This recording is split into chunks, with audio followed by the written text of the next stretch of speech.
Nasaan yung mga general? Papaalala ko lang sa mga PNP na nandito, mga bisita, hindi kayo welcome dito. You're not welcome! Akala nyo welcome kayo dito, nagpipicture pa kayo, nagse-selfie pa kayo, ang kakapal na mukha nyo, kuya, manduro ka na manduro, bukas magkapantay pa rin tayo, magtatrabaho tayo. Bilyonaryo ka, bilyonaryo ka. Marami kang pera, kuya. Kuya! Hoy! Kuya!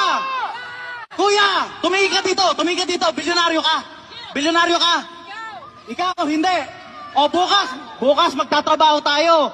Kayod kabayo ulit tayo. Pero yung buwis natin, ibubulsa na naman ni Marcos. Our taxes and our remittances. Nakakahiya. Tulad ngayon, magagarbong mga damit. Wow! Pero pag nanood kayo ng balita sa TV Patrol tsaka sa GMA News, nakikita nyo ba yung mga kababayan natin naghihirap?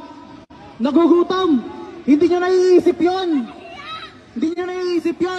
Yung mga kababayan natin ng pandemya, walang makain.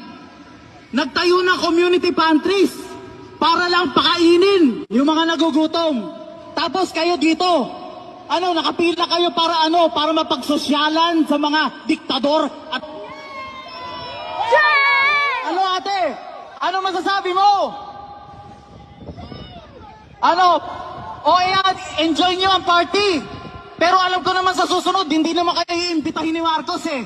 Kasi ang importante sa kanya, yung mga cronies ng pamilya niya, na mga bilyonaryo. Bilyonaryo ba kayo? Hindi. So bukas, magkita-kita ulit tayo sa ating mga pinapasukan. Magtatrabaho tayo ulit. Kayod kabayo ulit tayo. Wala nang magagarmong damit. Balik na tayo sa work dress natin. That's it.